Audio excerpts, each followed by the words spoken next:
berkeluh kesah sebenarnya. Boleh nggak Pak Wali Kota berkeluh kesah? Saya juga warga sini sebabnya. Oh gitu. Iya, jadi berkeluh kesah terkait dengan adik-adik mahasiswa yang termasuk dalam peristiwa hukum ini gitu. Jadi adik-adik ini juga orang yang nggak mampu, Pak. Mereka dari kampungnya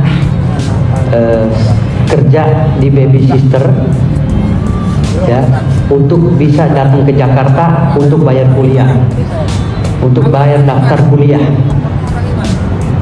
Lalu dia dapat kampus di Unpam, dan Unpam ini alhamdulillah memberikan kemudahan-kemudahan bagi kaum kecil, ya, rakyat kecil, dengan biaya murah. Alhamdulillah kami bersyukur sekali ada kampus Unpam di Tangerang Selatan ini. Lalu dari kampung dia datang ke sini, sampai sini dia kerja di laundry. Ada yang jadi baby sister. Dua orang ini antara saksi kunci dan korban. Yang satu agama Kristen Protestan, satu lagi Islam. Ayahnya Hindu.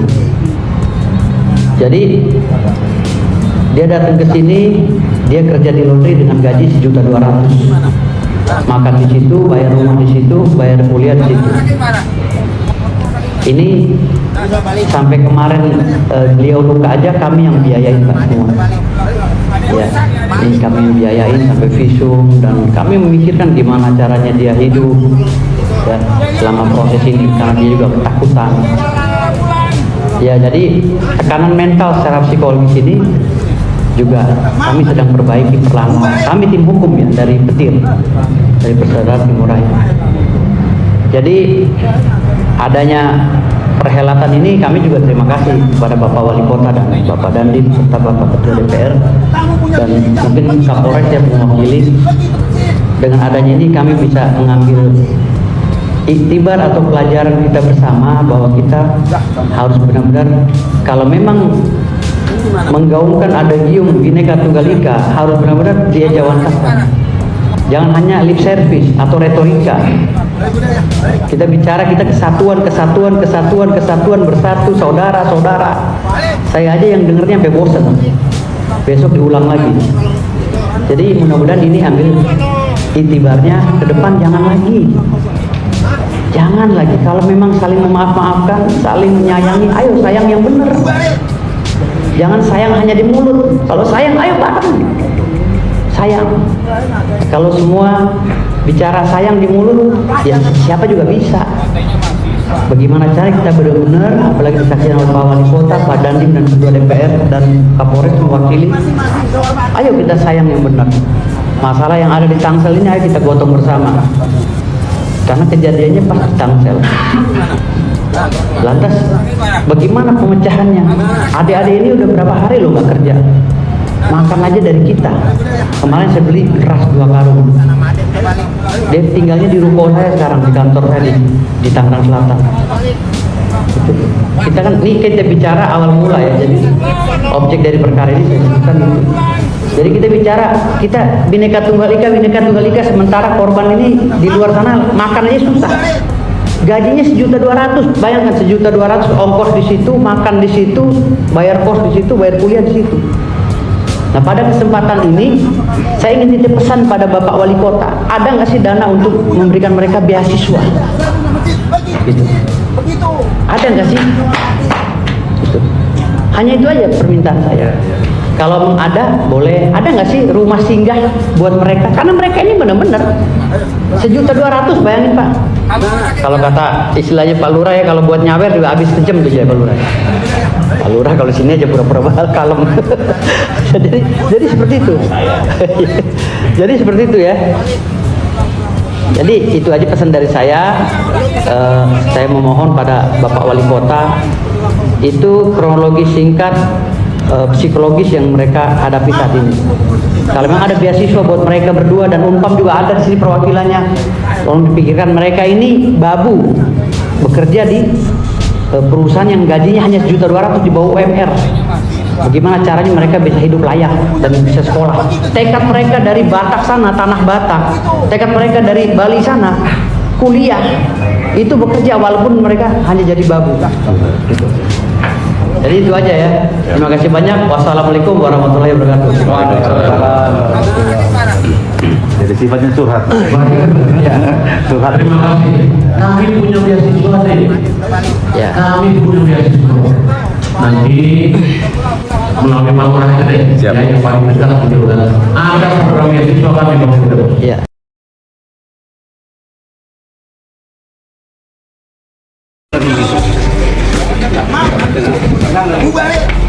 Sabar. Ini Tuhan. Udah Bang, mau ibadah, Bang. Mau ibadah dulu.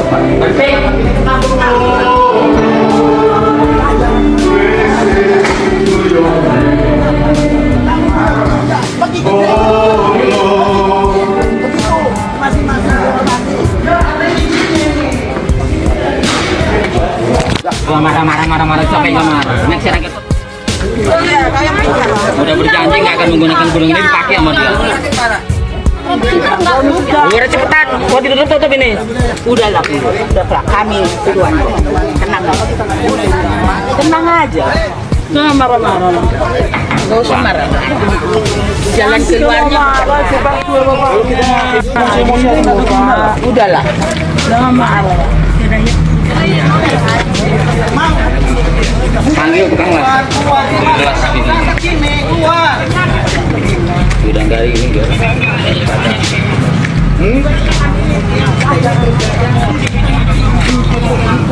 Mau dibawa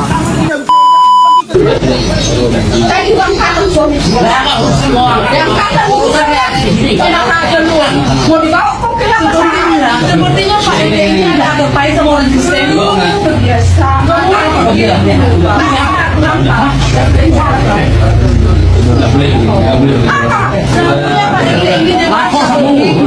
Kami mau sana. Sini aja kalian udah. Ini ada pemerintahan di sana. Jokowi sendiri pun mau berhak ada. Lebih tenang Pak Ede yang itu. Yang ini. Ini ada apa sama orang Kristen? Iya. Iya, kenapa Bapak saya Lebar kemana-mana. Kami nggak provinsi di sini. Kalau saya nggak ada, dan saya selalu ngurus lingkungan nggak ada. Kafe bilang nggak boleh. Ada ini.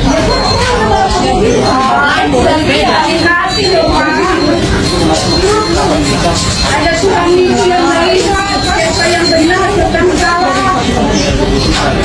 Hati aja.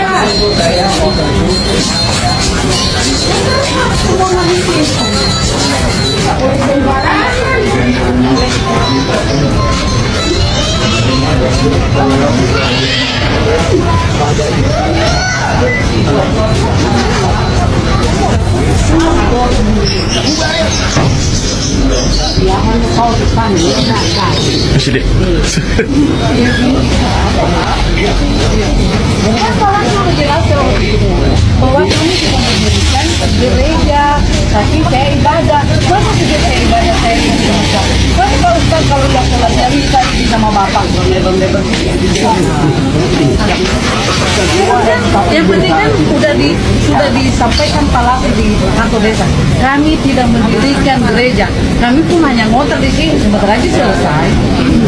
Terus masalahnya apa ya? Kalau kami berdoa masalahnya di mana? Ketua FKUD Pak Adi, saya tolong bedakan. Karena makanya Ketua FKUB menyampaikan Pak, Bapak ingat ya bahwa kalau rumah doa tidak perlu izin. Kita bukan berbicara izin kan? Nah oke. Ya. Kalau perizinan tempat ini jelas IMB yang kami pilih. Tempat tinggal. Ya, tempat tinggal izin IMB-nya kami izin memberikan bangunan ini menjadi kembang dan over itu salah beberapa tempat tinggal. Boleh. 4 jam lah. Luar biasa ya. Punya KTP dia. Tuhan kita beda apa ya? Mana siapa tadi nih? Tadi yang sana udah kuiniin. Nih. Mana kalau Ini ada keamanan. Gimana Pak? Mana tadi Bapak yang tadi tuh? Ini udah banyak ini apa? Kalian kumpulkan aja lah. Kayak kalian aja masuk surga. Lihat nanti di neraka itu. Mana? Ayo, rame-rame kalian menghina kami, menjolimi kami. Silakan. Ibadah cuma berapa menit? Terserah. Ngomong, Pak. Ngomong, ayo. Silakan. Ayo. Ini saya viralkan ke seluruh teman saya. Teman saya juga bukan orang-orang kecil ya. Ayo kumpul semua. Angkat semua barang batu gede ini. Mohon. Kerugian kalian apa? Melarang kami beribadah. Apa kerugian kalian? Apa kerugian kalian, Pak? Tanggal 26, tanggal 25 kebetulan Natal hari Minggu aja, Pak. Apa kerugian Dan kami kalian? minta cuma 4 jam, Pak. Apa kerugian kalian, Pak? Saya Tolong bilang. juga Pak di Aceh, Pak. Bapak apa kerugiannya? Kalau saya beribadah di sini? Negara, Pak. Hah? Ya, Apa kerugian Bapak?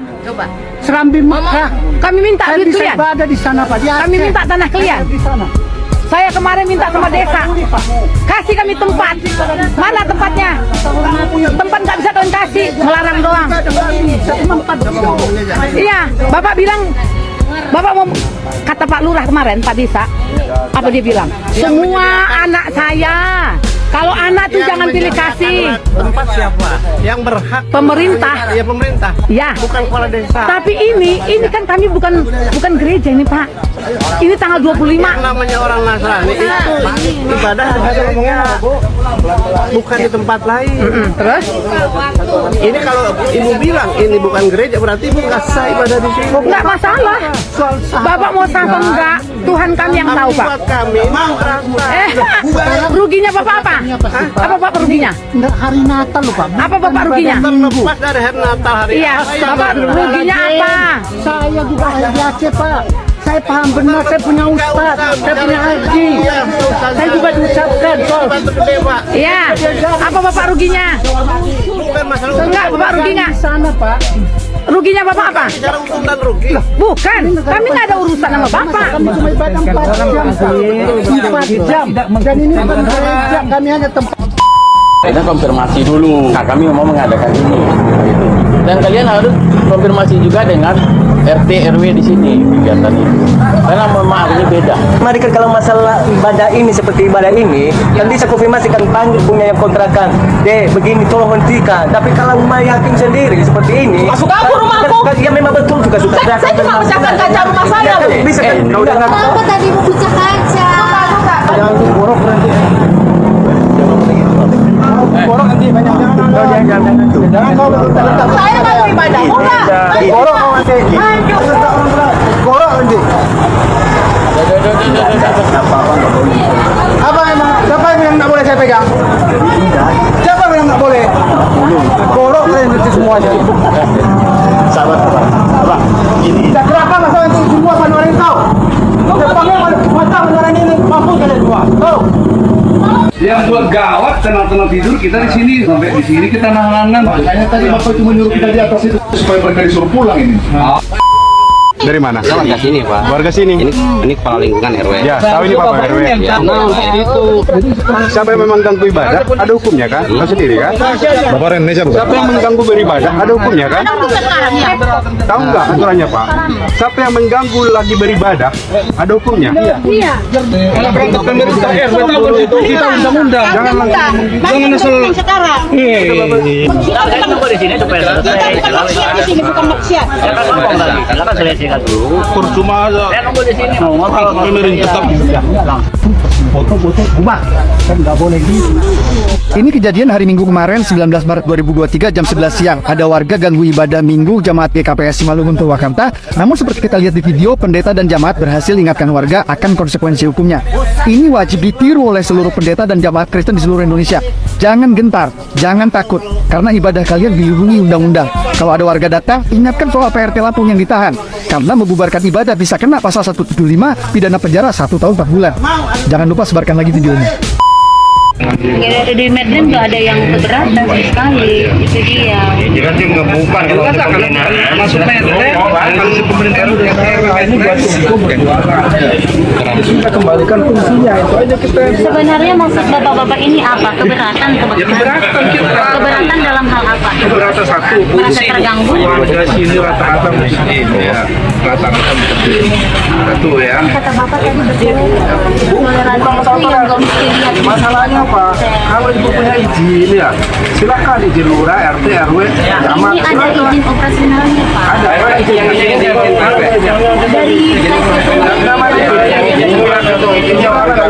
Dari kan sudah ada di desa Pak. Izin dari mana? Dari mana? Izin dari mana? Izin apa? Surat dari tembusan dari KSG, ada tembusan dari pusat. Jadi kami bukan liar Pak. Kami izin sini punya surat. Selain masjid dengan secara tegas dengan putusan wali kota untuk menolak dan melarang pembangunan gereja HKBP Maranatha di Cilegon. Allahu Akbar. Dua, segera membuat peraturan wali kota perwal atau surat keputusan wali kota Cilegon untuk menguatkan surat keputusan Bupati Kepala Daerah tingkat 2 Serang nomor 18. Hari ini adalah sejarah bagi warga Cilegon. Bahwa hari ini Bapak Wali Kota menolakkan pendirian gereja. Salam Pancasila dan salam penegakan hukum. Sahabat Rumah Pancasila mengirimkan video di Cilegon. Ini juga cukup viral karena wali kota ikut menandatangani spanduk putih yang mana menolak pendirian gereja di daerah Cilegon. Maka sahabat Rumah Pancasila minta, bagaimana pendapat Rumah Pancasila terhadap kejadian ini? Poin pertama, Soekarno pada tanggal 1 Juni 1945 mampu membuka hati, membuka mata, membuka telinga daripada seluruh mereka yang hadir di dalam sidang Dokuritsu Cumbi Tosakai untuk menyusun dasar negara kita, Indonesia. Soekarno mampu meyakinkan hampir 99% hadirin yang sebenarnya muslim agar kemudian mereka yakin bahwa negara yang kita dirikan ini adalah bukan negara agama. Maka menjadi pemimpin di setiap daerah di Indonesia, kita wajib untuk bagaimana mampu memberikan pengetahuan yang baik kepada masyarakat, sekaligus menuntun dan kemudian membawa mereka untuk mampu bertuhan secara baik melalui ajaran-ajaran agama yang mereka miliki, dengan memberikan ruang kepada mereka yang mayoritas maupun minoritas memiliki tempat ibadah masing-masing. Poin yang kedua adalah tentang Pancasila. Karena bagaimana Soekarno sebagai seorang pemimpin mampu meyakinkan, maka kemudian kita sepakat bahwa cara kita hidup di rumah Indonesia pertama adalah cara kita bertuhan. Orang hanya bisa bertuhan melalui agama dan aliran-aliran kepercayaannya. Maka setiap manusia yang paling kecil dan sedikit ataupun yang besar, kita tidak pernah ingin untuk dilahirkan di dalam agama apa, di dalam aliran kepercayaan apa. Tetapi kita dilahirkan Tuhan dengan orang tua kita yang sudah menganut agama ataupun aliran kepercayaan. Maka sebagai manusia-manusia Indonesia, kita wajib untuk membuka ruang bagi semua orang, dari yang mayoritas sampai dengan yang minoritas, memiliki tempat ibadah di setiap daerah yang kita berada, sehingga setiap orang mampu untuk bertuhan secara baik, agar mereka mampu menjadi manusia yang adil di satu sisi dan beradab di sisi yang lain berdasarkan perintah Pancasila, sehingga kita semua bersama-sama mampu untuk menjaga bangsa yang aneka ragam ini di dalam budaya dan lain sebagainya ini menjadi satu kesatuan yang utuh, sehingga kita semua bahagia. Oleh karena itu, ketika kita memilih para pemimpin kita, mereka akan membuat regulasi yang menjaga negara kita ini menjadi satu. Salah satunya jangan lupa, regulasinya itu adalah Undang-Undang Dasar 1945 Pasal 29 yang secara tegas memberikan hak kepada setiap masyarakat untuk dapat memeluk agamanya dan menjalankan agama dan aliran kepercayaannya secara bebas, dijamin dan dijaga oleh negara. Baik yang mayoritas maupun yang minoritas, semuanya dijamin oleh negara. Poin yang berikutnya saya ingin menjelaskan sebuah contoh Saya mendirikan Rumah Pancasila. Di kantor hukum saya pribadi pun itu 90% semuanya adalah beragama Muslim. Saya Katolik. Maka saya menyiapkan tempat ibadah bagi mereka di kantor saya maupun di Rumah Pancasila untuk mereka setiap saat bisa melakukan sholat 5 waktu. Bahkan ex-Napiter yang ada di Jawa Tengah dan sebagian Jawa Timur itu mereka mempercayakan Rumah Pancasila sebagai mitra. Bahkan pemerintah mempercayakan kami di Rumah Pancasila untuk melakukan pembinaan terhadap ex-Napiter yang keseluruhannya beragama Muslim. Untuk apa? Untuk mereka mampu untuk menjadi manusia-manusia yang adil dan beradab, manusia-manusia yang baik, manusia-manusia yang menghargai perbedaan yang ada di rumah Indonesia. Biasanya kalau mereka berkumpul, saya cerita tentang kehidupan dan lain sebagainya, pulang mereka pasti akan memeluk dan mencium saya. Padahal saya adalah seorang Katolik. Bagaimana kita membuka ruang untuk kita mampu menempatkan diri kita sebagai karunia Tuhan Yang Maha Esa dengan perbedaan yang kita miliki. Maka Rumah Pancasila berharap kalau kita ingin agar Indonesia ini mampu mewujudkan keadilan sosial, mampu kita hidup secara damai di rumah Indonesia, secara tenang, maka kita wajib untuk membuka ruang yang seluas-luasnya bagi siapapun. Untuk apa? Mampu bertuhan secara baik. Maka setiap hal yang mereka butuhkan untuk mereka bisa bertuhan, wajib untuk kita sediakan. Oleh karena itu, kehadiran seorang pemimpin itu adalah bukan mengikuti keinginan daripada mayoritas, tetapi bagaimana dia mampu membawa orang-orang yang mayoritas ini untuk mencintai dan menjaga mereka yang minoritas ini secara baik, sehingga yang minoritas ini mampu untuk mengucapkan syukur kepada Tuhan karena Tuhan memberikan ruang kepada mereka yang mayoritas untuk menjaga mereka yang minoritas tetap mampu hidup sesuai dengan keinginan mereka yang minoritas tanpa dihancurkan, dibunuh atau dibumi hanguskan oleh siapapun. Maka jangan lupa, buka mata, buka telinga, buka hati. Ketika kita diberikan sebuah kekuatan yang mayoritas, disitulah Tuhan mengharapkan kita untuk menjadi pelindung bagi mereka yang minoritas, menjadi pemberi hak-hak bagi mereka yang minoritas. Karena dengan cara itulah kita akan bangga menyebut, saya bertuhan, saya adalah manusia, saya menjaga bangsa, saya menjaga negara, dan saya mewujudkan keadilan sosial. Salam Pancasila, salam penegakan hukum. Soal larangan pembangunan gereja di Cilegon, dan itu didukung sepenuhnya. Bahkan sejarah itu menulis di zaman kekhalifahan Islam, seorang khalifah bernama Harun al-Rashid itu pernah didatangi oleh gubernur Mesir namanya Musa bin Isa. Itu melaporkan akan ada pembangunan gereja di Mesir yang minta izin kepada gubernur Muslim itu. Boleh enggak? Kemudian Harun al-Rashid mengumpulkan banyak ulama pada saat itu, berdiskusi, dan kata para ulamanya, silahkan. Maka diperbolehkan. Kalau lu takut dengan pembangunan gereja, berarti lu gak pede masih dengan cahaya dalam diri. Kalau lu pede, silahkan. Biarkan orang lain mau membangun rumah ibadahnya, mau berdakwah, silahkan. Kita juga akan berdakwah dan kita pede bahwa orang akan memilih kita karena kitalah yang benar. Kecuali lu gak pede dengan apa yang lu yakini. Hari ini kami gereja, saya punya masjid, bagi ke masjid. Karena kalian anggap kami ini masih dihormati. Walaupun banyak akan tahu. Banyak bang gue. Ya, kamu. Belum mantap. Nanti lanjut lah. Baik, terima kasih kepada ketua komisi. Kami tidak menghormati. Baik-baik aja kalian semuanya kemarin. Ini kan yang berpakai pengacara.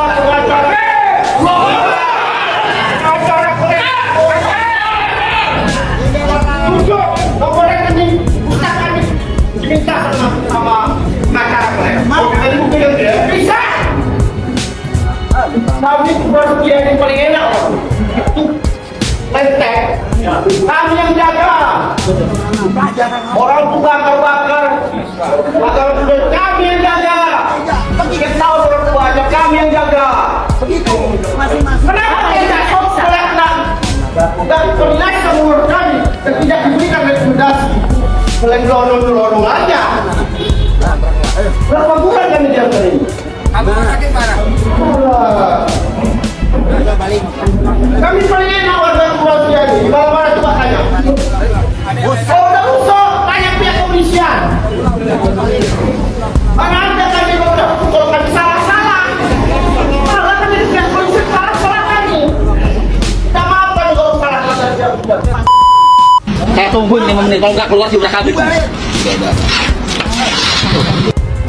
Ya ampun Pak, himbauan versi Bapak dengan mengeluarkan pernyataan atau kalimat saya tunggu 5 menit, kalau enggak gue obrak-abrik atau saya obrak-abrik.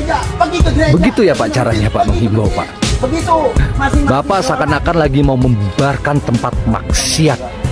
Padahal sekali lagi Pak, mereka hanya menjalankan ibadahnya, menyembah Tuhan, bersukacita, bernyanyi, khotbah. Tapi sudahlah, kami dan saya tidak ingin memperpanjang masalah ini. Sebenarnya yang ingin kami tahu dan lihat bagaimana ujung dari permasalahan ini. Apakah damai atau lanjut proses hukum? Kalau damai saya percaya Pak, orang-orang di sana atau kami semua pasti bisa berdamai dari hati ke hati, dari manusia ke manusia. Tapi adanya dugaan tindakan yang mungkin melanggar undang-undang atau melanggar hukum. Apakah ini diproses atau tidak? Ya sudahlah, kami serahkan kepada pihak terkait, pihak yang berwenang. Ya. Tapi ya apalah kami ya, apalah kami ini. Ujung-ujungnya pasti nanti yang sebagai andalan adalah kalimat mayoritas dan minoritas. Padahal negara kita adalah negara Pancasila, bukan negara agama. Jadi semua agama, semua keyakinan berhak hidup merdeka menjalankan ibadahnya dan keyakinannya masing-masing. Kami hanya pasrahkan, biarlah Sang Pencipta dan alam semesta ini yang akan menyatakan kebenarannya. Tuhan Yesus memberkati Bapak dan keluarga Bapak selalu. Amin. Puji Tuhan. Kita bubarin gereja, bubarin orang ibadah. Alasannya selalu pasti gak ada izinnya, gak ada izinnya. Ya kalau nggak ada izinnya dibantu dong, dibantu dikasih izin. Dan lagian kan sekali lagi ya, maksudnya misalnya pemerintah ada aturan harus izin gini-gini, rumah tidak boleh dibuat tempat ibadah. Kalau saya sih selama juga, kecuali dia nutup jalan. Kalau ngomong nutup jalan juga lebih sering teman-teman saya daripada teman-teman ini. Kenapa jemaahnya Bang Jerry tidak pernah nutup jalan? Karena mampu sewa gedung. Jangan pakai alasan izin, jangan pakai alasan izin. Maaf nih, ya ada datanya, ratusan musola langgar masjid di Depok nggak ada IMB-nya. Puluhan ribu musola langgar masjid di Jawa Barat dibangun tanpa IMB. Itu di Jawa Barat doang. Gimana di seluruh Indonesia? Mungkin ratusan ribu, jutaan masjid di Indonesia tidak punya IMB. Ini data tahun 2019 ya. Jadi jangan pakai konteks alasan izin untuk mempersekusi ibadah non muslim ya. Ini faktanya memang non muslim aja yang sulit urus izin.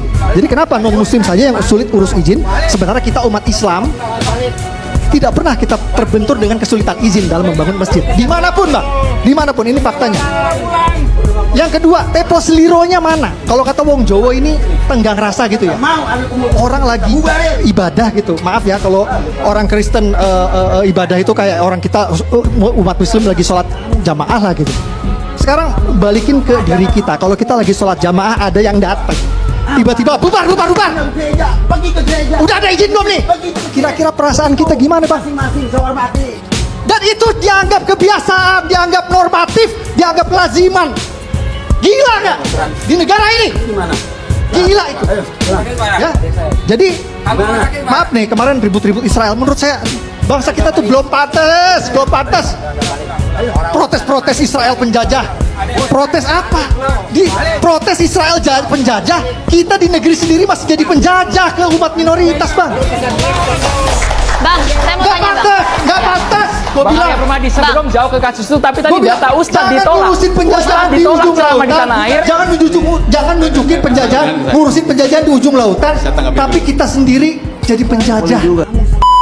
Protes-protes Israel penjajah. Protes apa? Protes Israel jadi penjajah. Kita di negeri sendiri masih jadi penjajah ke umat minoritas, Bang. Begitu. Bang, saya mau tanya, Bang. Gak pantas. Gua Bang bilang, Arya Permadi sebelum jauh ke kasus itu, tapi tadi Gua bilang, data Ustadz jangan ditolak. ngurusin penjajahan Ustadz di ditolak ujung selama di lautan. tanah air. Jangan nunjukin penjajahan, ngurusin penjajahan di ujung lautan. Tapi kita sendiri jadi penjajah di negeri sendiri. Saya sebenarnya mohon maaf satu menit. Saya sebenarnya malas nanggapin Abu Janda. Dulu soal bendera itu salah besar 100% salah. Malu. Hoak. Tadi kalau membubarkan apa tadi ibadah orang Kristen itu nggak boleh ya? Oleh toleran itu. Enggak, ini kan Berarti gua membubarkan lagi ngebabain. nanti dulu. Nanti dulu, lu jangan delekat. Berarti oke, berarti membubarkan pengajian juga sama kan? Anda kejebak sendiri. Membubarkan orang lain nggak boleh. Gua Kejebak sendiri, gua tidak makanya membenarkan itu. dipikir. Gua dari tadi Maka dipikir kalau Gua nggak ngomong. membenarkan itu. Membubarkan Kristen nggak boleh, ibadah. Oke. Islam boleh. Gimana otaknya? Pembagi dibagi itu, dua. Itu bukan gue, Bang. Lo ya setuju nggak membubarkan ibadah orang Kristen nggak boleh? Setuju nggak? Semuanya nggak boleh. Setuju nggak? Gue setuju. Oke, membubarkan pengajian boleh nggak? Gue setuju. Boleh Semuanya nggak boleh. Gue setuju. Oke, biar mendengar yang jadi lu, gue membubarkan biar lurusin dulu. mendengar. Gue tidak meluruskan. Gue tidak mencari Pakai pembenaran. otak. Gue nggak mencari pembenaran. Ya, apapun itu kegiatan ibadah. Oke, gue kasih tahu nih. Dan ini mumpung gue lagi masuk TV nih, gue pengen ngasih tahu ya buat yang nonton TV nih, ya. Buat yang nonton mungkin banyak yang belum tahu. Nah ini Bang Egi juga orang hukum, bahwa bubarin ibadah itu bisa kena pasal berlapis loh, ya. Itu Pak RT yang di Lampung itu kena pasal berlapis. Izinkan saya baca data lagi. Pasal 175 jadi si Wawan itu kena pasal ya. Pasal 175 merintangi ibadah pidana penjara 1 tahun 4 bulan. Pasal 167 memaksa masuk properti orang pidana penjara 9 bulan. Pasal 156A penodaan agama pidana penjara 5 tahun. Total pidana penjara lebih dari 5 tahun. Makanya si Wawan itu ditahan sama Polda Lampung. Jadi Polda Lampung sudah sah dan benar menahan saudara Wawan, ya, karena memang untuk itunya Bang Edi orang hukum, Mas Bang Edi ngerti. Kalau soal pengajian, Bang, pengajian dibubarkan, Ustadz tidak boleh ceramah. Internal di umat Muslim sendiri. Izinkan saya selesai dulu. Boleh, Bang, durasi kita terbatas, Satu Bang. lagi, tadi Bang Nahar ada ngomong soal SKB 2 Menteri, izin Bang. Jadi saya nggak nyari pembenaran, di sini. Saya cuma bilang bahwa memang intoleransi itu ada dari dua belah pihak. Yang Abang bilang itu benar, itu benar, oke? Kenapa harus di sini? Di lingkungan yang mayoritas memang muslim. Ada di sini mayoritas ini kan. Coba lah Bu, kita saling menghargai. Sebagai minoritas, sebagai mayoritas, kita saling menghargai. Jangan bapak-bapak sebagai minoritas harus selalu menghormati, enggak. Sama-sama kita saling menghargai aturan yang telah ditetapkan pemerintah. Berapa aturan itu ditetapkan kalau harus dilanggar lagi? Bolak-balik kita sudah mediasi, tapi tidak ditemu, sudah disediakan, sudah difasilitasi, tapi tidak juga dilaksanakan. Masyarakat capek. Buat kegiatan tidak ada izin. Ada izin. Tolong, terutama umat Kristen yang sering dibubarin, ini tolong simak. Bab 1 pasal 3 berbunyi, rumah ibadat adalah bangunan yang punya ciri-ciri khusus yang dipergunakan untuk ibadah kecuali tempat ibadah keluarga. Rumah ibadat keluarga itu tidak perlu pakai izin. Apa yang dimaksud rumah ibadat keluarga? Yang dimaksud rumah ibadat keluarga kalau di Islam itu namanya musola, kalau di Kristen itu namanya rumah doa, ya. Jadi untuk kita umat Islam, kalau kita mau bikin musola di rumah atau bikin musola di ruko, perlu pakai izin nggak? Tidak perlu pakai izin. Begitu juga orang Kristen mau bikin rumah doa di rumah atau di ruko itu tidak perlu minta izin. Nah ini penting sekali buat umat Kristen tahu. Jadi supaya jelas, kalian ibadah di rumah, kalian ibadah di ruko tidak perlu minta izin. Itu menurut SKB 2 Menteri, ya. Miris banget gua liatnya ya, miris semiris-mirisnya. Ada lagi satu video yang lewat di beranda gua. Seorang ketua RT membubarkan ibadah jamaah Kristen di kontrakan mereka masing-masing. Katanya belum ada izin atau tidak ada izin buat sembahyang atau beribadah di rumah mereka atau di kontrakan mereka masing-masing. Perlu kalian tahu, beribadah di kontrakan atau di rumah mereka masing-masing itu tidak perlu ada izin, karena mereka melakukan kewajiban mereka sebagai umat Kristen buat melaksanakan ibadah mereka. Kecuali mereka membangun gereja tanpa ada izin dari pemerintah, baru mereka melanggar hukum. Ini mereka cuma beribadah di kontrakan mereka. Terus kenapa harus dibubarkan? Yang gua lihat Pak RT ini seperti preman. Masih ada aja premanisme di negara kita ini. Malah bertambah banyak premanisme di negara kita ini. Gimana negara kita mau maju? Premanisme makin banyak di negara kita ini. Coba dah lo putar balik ke diri lo sendiri, ke kita yang mayoritas. Seandainya kita mayoritas lagi beribadah di rumah kita masing-masing, terus diganggu sama minoritas, pasti kalian bakal caci maki orang yang mengganggu kalian saat lagi beribadah. Sekali lagi gua tegesin, gua nggak ngebela agama siapapun, tapi saat gua lihat video ini miris banget gua liatnya. Minoritas selalu diganggu saat lagi beribadah, sedangkan kita yang mayoritas saat lagi beribadah di rumah kita atau di tempat ibadah kita itu nggak pernah ada gangguan sama sekali. Terus kenapa mereka yang minoritas selalu saja diganggu? Nggak di rumah mereka, nggak di gereja mereka, saat lagi beribadah selalu diganggu, selalu dicekal. Tempat ibadah mereka sampai disegel, sampai ditutup. Terus mereka beribadah di rumah juga mereka nggak tenang. Ayolah Indonesia, berpikir itu lebih maju sayang. Jangan keterbelakang terus mikirnya kayak orang idiot. Kita semua punya hak yang sama selama masih berdomisili di Indonesia buat melakukan ibadah, buat melakukan hak-hak mereka, buat melakukan tugas mereka, buat menyembah Tuhan mereka. Bukan kita aja yang mayoritas berhak buat melakukan ibadah di rumah kita masing-masing atau di kontrakan atau dimanapun itu. Ayolah, buka mata, buka telinga, buka hati juga. Kita itu sama-sama orang Indonesia. Kenapa harus selalu mengganggu minoritas yang ada di negara kita sendiri? Kenapa kita nggak bisa hidup rukun antar umat beragama? Jangan saling mengganggu satu sama lain. Thank you for the happiest year of my life.